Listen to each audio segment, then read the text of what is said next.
हर साल के जैसे इस साल भी टैक्स फाइलिंग का समय आ गया है। पिछला फाइनेंशियल ईयर ओवर हो चुका है और नया असेसमेंट ईयर स्टार्ट हो चुका है जब आप लास्ट फाइनेंशियल ईयर की इनकम टैक्स फाइलिंग करेंगे। जनवरी जो टैक्स फाइलिंग होती है वो जुलाई एंड तक होती है। बहुत सारे टैक्स पेयर्स को ये कंफ्यूजन होता है कि उनको कौन से ITR फॉर्म को सबमिट करना है, क्योंकि हमारे पास टोटल 7 ITR फॉर्म्स अवेलेबल हैं। इस वीडियो में हम सारे ITR फॉर्म्स को ब्रीफली डिस्कस करेंगे। ये बताएंगे कि किसे कौन सा ITR फॉर्म सबमिट करना चाहिए। उससे आपको ये आइडिया लग जाएगा कि आप कौन सा फॉर्म सबमिट करने के लिए एलिजिबल हैं। नमस्कार, मैं हूँ प्रिया। स्वागत है आपका इन्वेस्टिंग डन राइट में। अगर आपको ये वीडियो हेल्पफुल लगे तो लाइक करना ना भूलें और अगर आप सब्सक्राइब करते हैं तो आपको नए वीडियोस की नोटिफिकेशंस आती रहेगी। सबसे पहले हम बात कर लेते हैं ITR फॉर्म 1, जिसको हम सहज भी बोलते हैं। कौन लोग होते हैं?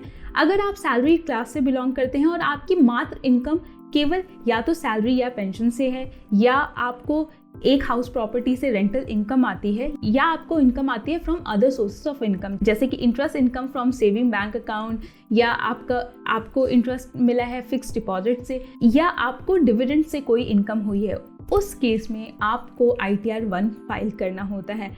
रेसिडेंट इंडिविजुअल एप्लीकेबल होते हैं ITR 1 फाइल करने के लिए। HUFs अलाउड नहीं होते हैं।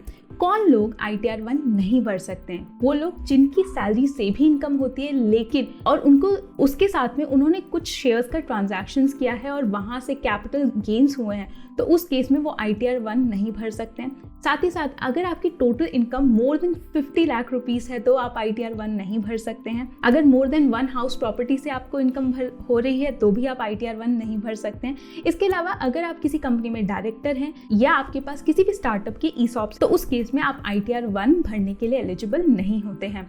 तो ITR 2 कौन भर सकते हैं? देखिए, अगर आपकी सैलरीड इनकम है और आपको कैपिटल गेन्स हुए हैं bye transaction of any shares, तो उस केस में आपको ITR 2 भरना होता है। ये एप्लीकेबल होता है फॉर इंडिविजुअल्स एंड HUF। अगर आपकी जो इनकम है वो बिजनेस से हो रही है तो उस केस में ITR 2 नहीं भर सकते हैं। तो वहीं आता है ITR 3। तो ITR 3 कौन भरता है? अगर आपकी सैलरीड इनकम है, साथ ही साथ आप बिजनेस भी कर रहे हैं, उससे भी इनकम हो रही है, आपके मान लीजिए फॉरेन एसेट्स है, उससे आपको इनकम हो रही है, आपको कोई इनकम लॉटरी के थ्रू हो रही है, या आपने शॉर्ट टर्म या लॉन्ग टर्म कैपिटल गेन से कमाया है, अगर उस कैटेगरी में आप आते हैं तो आपको ITR 3 भरना होता है। लेकिन ITR 3 कौन लोग नहीं भर सकते हैं? जिनको बिजनेस से इनकम हो रही है, वो बिजनेस प्रिजम्प्टिव टैक्सेशन की कैटेगरी में आता है, तो वो लोग ITR 3 नहीं भर सकते, वो लोग ITR 4 भरेंगे। अगर आप एक ऐसा बिजनेस करते हैं जहां पे बुक्स ऑफ अकाउंट आप मेंटेन नहीं कर सकते हैं, तो under section 44AD, 44ADA and 44AE आप प्रिजम्प्टिव बेसिस पे ITR फाइलिंग कर सकते हैं। ITR 4 भरने के लिए कौन एलिजिबल होते हैं? It is eligible only for individuals, HUF या पार्टनरशिप के केस में आप ITR फॉर्म भर सकते हैं। LLP यहाँ पे अलाउड नहीं होते हैं ITR 4 भरने के लिए। अगर किसी टैक्स पेयर की टोटल इनकम 50 लाख से ज़्यादा है तो वो यहाँ पर ITR फाइलिंग नहीं कर सकते हैं। आप किसी भी कंपनी में डायरेक्टर है तो भी आप ITR 4 फाइल नहीं कर सकते हैं। ITR 5 की बात कर ले तो कोई भी firms, association of persons, body of individuals और इसके अलावा ये सारे लोग ITR 5 फाइल कर सकते हैं।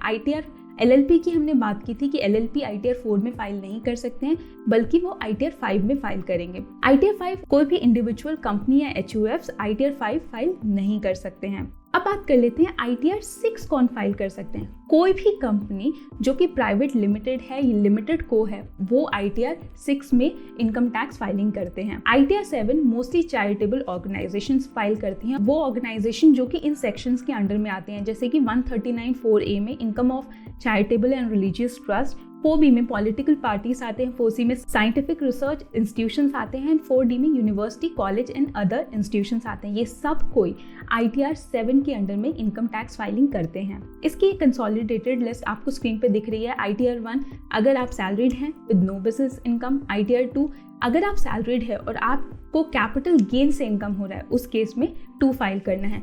ITR 3 के केस में सैलरीड है, बिजनेस से भी इनकम हो रही है, फॉरेन एसेट से भी इनकम हो रही है, कैपिटल गेन से भी इनकम हो रही है, तो आप ITR 3 फाइल कर सकते हैं। ITR 4 की बात कर ले, आपको सैलरी से भी इनकम हो रही है, साथ ही साथ बिजनेस आप प्रिजम्प्टिव बेसिस पे चला रहे हैं, तो उस केस में आप ITR 4 फाइल कर सकते हैं। ITR 5 LLPs, partnership companies, AOPs and BOIs file करते हैं। ITR 6 कंपनीज फाइल करती हैं और ITR 7 चैरिटेबल ऑर्गेनाइजेशंस फाइल करते हैं। ये सारी इन्फॉर्मेशन थी ITR 1 से लेकर 7 तक की। अगर आपकी कोई भी क्वेरी हो तो वो आप कमेंट बॉक्स में डाल सकते हैं। आशा करती हूँ ये वीडियो हेल्पफुल रहा होगा। मैं मिलती हूँ आपको अपने नेक्स्ट वीडियो में। प्रिया दास साइनिंग ऑफ। अगर आपने मेरे चैनल को सब्सक्राइब नहीं किया है तो प्लीज सब्सक्राइब कर ले, क्योंकि मैं पर्सनल फाइनेंस पे एवरी वीक 2 वीडियोस बनाती हूँ। अगर आप सब्सक्राइब करेंगे तो आपको मेरे नए वीडियोस की लेटेस्ट नोटिफिकेशन आती रहेगी।